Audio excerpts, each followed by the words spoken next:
Welcome to another episode. আজ আমরা যাচ্ছি বালির অন্যতম ফেমাস আইল্যান্ড নুসা পেনিদা। নুসা পেনিদা অনেকেরই ড্রিম ডেস্টিনেশন, আর এখন আমরা সেই স্বপ্নেরই মাঝখানে। কিন্তু ছোট্ট একটা টুইস্ট আছে। রাস্তা এতটাই রাফ যে free body massage guaranteed. Network almost missing, কিন্তু ভিউ একদম আউট অফ দিস ওয়ার্ল্ড। লম্বকের তুলনায় নুসা পেনিদা একটু বেশি কমার্শিয়াল। প্রায় সব জায়গাতেই এন্ট্রি ফি, আর কিছু কিছু জায়গায় লোকাল সিন্ডিকেট, যা মাঝে মাঝে অ্যানোয়িং লাগতে পারে। বাট অনেস্টলি এই দ্বীপের সৌন্দর্য দেখলে সব কিছু ভুলে যাবেন, কারণ কিছু জায়গা শুধু দেখা যায় না, ফিল করতে হয়। গিলি থেকে নুসা পেনিদা যেতে আমাদের বোটে প্রায় 1.5 ঘন্টার মতো সময় লাগে। আমাদের হোটেল ছিল ডায়মন্ড বিচ বাংলো, যা এই ট্রিপের রিয়েল হিরো। লোকেশন 5 মিনিট হাঁটলে ডায়মন্ড বিচ, মানে লেজি ট্রাভেলার অ্যাপ্রুভ। এখানকার ভাইব একদম শান্ত, কম ট্যুরিস্ট, বেশি নেচার। মনে হচ্ছিল পৃথিবী থেকে একটু লগ আউট হয়ে আছি। চেক ইন করে আমরা চলে গেলাম ডায়মন্ড বিচে। একসময় এখানে নামা অলমোস্ট ইম্পসিবল ছিল, আর এখন সিঁড়ি আছে।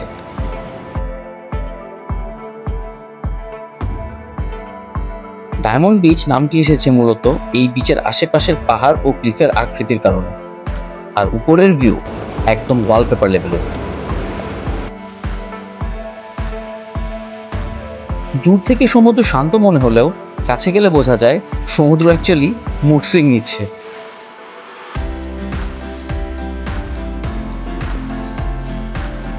এরপর আমরা চলে গেলাম আতু বিচ, যা নুসা পেনিদার শান্ত ভার্সন। যেখানে ডায়মন্ড বিচ সেলিব্রিটি, আতু বিচ সেখানে একদম ইন্ট্রোভার্ট, কম ভিড় এবং বেশি চিল। মনে হচ্ছিল লাইফ থেকে একটু পজ নিয়ে বসে আছি, নো টেনশন, অনলি চিল।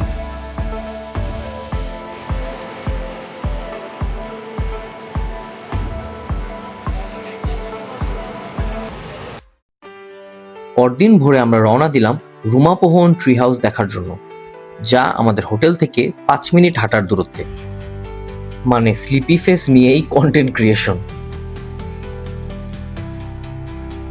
এই জায়গাটা সেই ফেমাস ক্লিফ ট্রি হাউস, যেটা ইনস্টাগ্রামে সব জায়গায়। এটা বেসিক্যালি কোনো হোটেল বা থাকার জায়গা নয়, পিওরলি ফটো তুলো আর চলে যাও টাইপ জায়গা।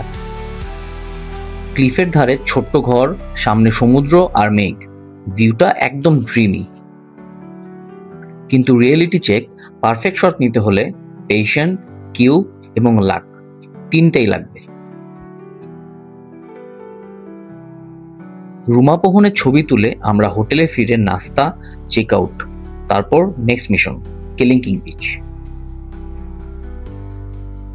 পথে আমরা ঢু মারলাম টেম্বলিং ফরেস্টে, যেটা বেসিক্যালি অনেকেই স্কিপ করে, কিন্তু অনেস্টলি সেটা করলে লাইফ থেকে একটা সিক্রেট লেভেল মিস করবেন। সেখানের bike ride pure horror plus adventure combo.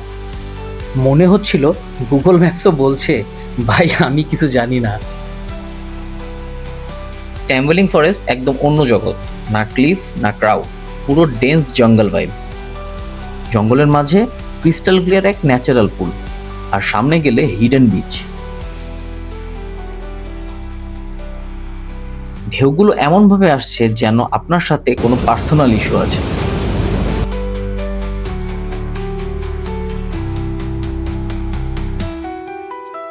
পুরো ট্যাম্বলিং ফরেস্টটাই একটা হিডেন ওয়ার্ল্ড।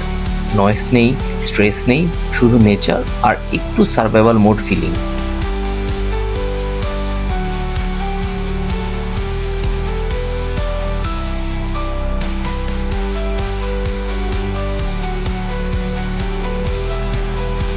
এরপর আমরা কেলিংকিং সানসেট পয়েন্টে চেক ইন করলাম, যা আমাদের কেলিংকিং বিচ থেকে মাত্র 3 মিনিট হাঁটার দূরত্বে। এত কাছে থেকেও আমরা বিচে যাইনি, কারণ আমরা সেই টাইপ মানুষ যারা ফ্রিজের সামনে দাঁড়িয়ে থেকেও পানি খায় না।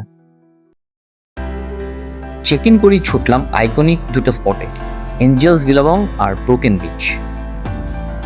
এঞ্জেলস বিলাবং নামটা যতটা সুইট, জায়গাটা তার থেকেও বেশি আনরিয়াল। এটা বেসিক্যালি নেচারের ওন ইনফিনিটি পুল। পানি এতটা ক্লিয়ার যে পানির নিচে তাকালে নিজের লাইফ ডিসিশনও দেখা যায়। কিন্তু একটা টুইস্ট আছে, জোয়ার এলে পুলটা ইনস্ট্যান্টলি ডু নট এন্টার মোডে চলে যায়।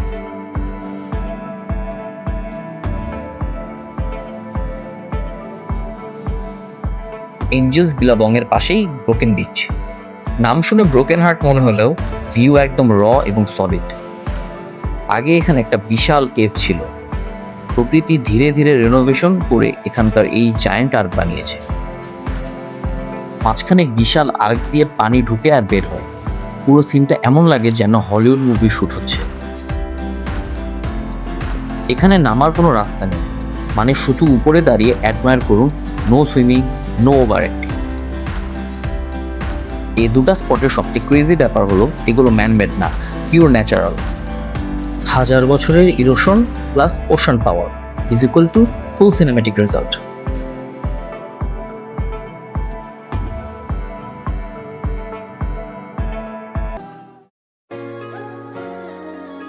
তারপর ফাইনালি কেলিংকিং বিচ।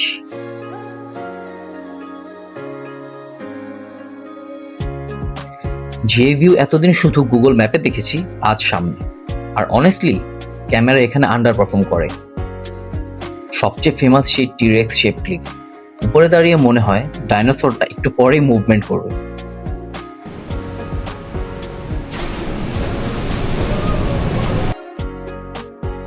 অনেকেই নিচে ট্র্যাক করে যায়, কিন্তু ওই ট্রেল দেখে আমি ভাবলাম ভিউ পয়েন্টেই পারফেক্ট আছি।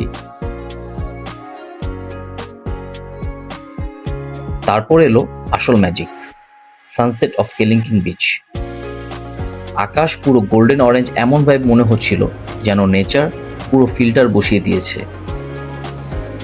আমি চুপ করে শুধু সানসেটটা দেখছিলাম, কারণ মাঝে মাঝে বেস্ট রিয়াকশন হলো নো রিয়াকশন।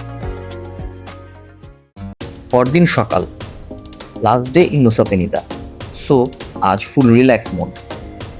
প্রথম গন্তব্য ক্রিস্টাল বে।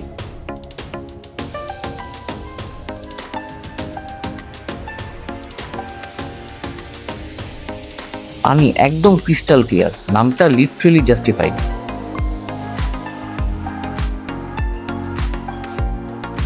ক্রিস্টাল বেতে কয়েকটা সিনেমেটিক শট নিয়ে আবার রওনা দিলাম নেক্সট ডেস্টিনেশন, কারণ বেশি সময় দাঁড়িয়ে থাকলে সূর্য হয়তো ওভারচার্জ করে দিত।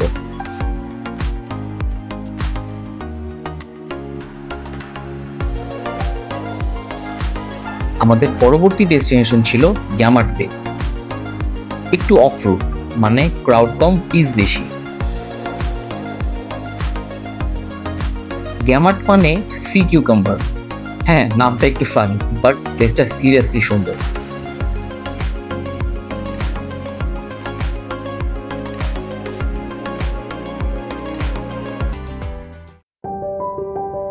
সবশেষে উলং ক্লিফ। জায়গাটা কম পপুলার, কিন্তু ভাইব একদম প্রিমিয়াম।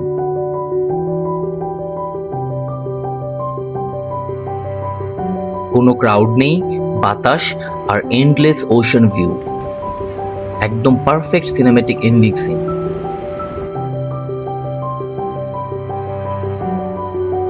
এই ছিল আমার নুসা পেনিদার জার্নি।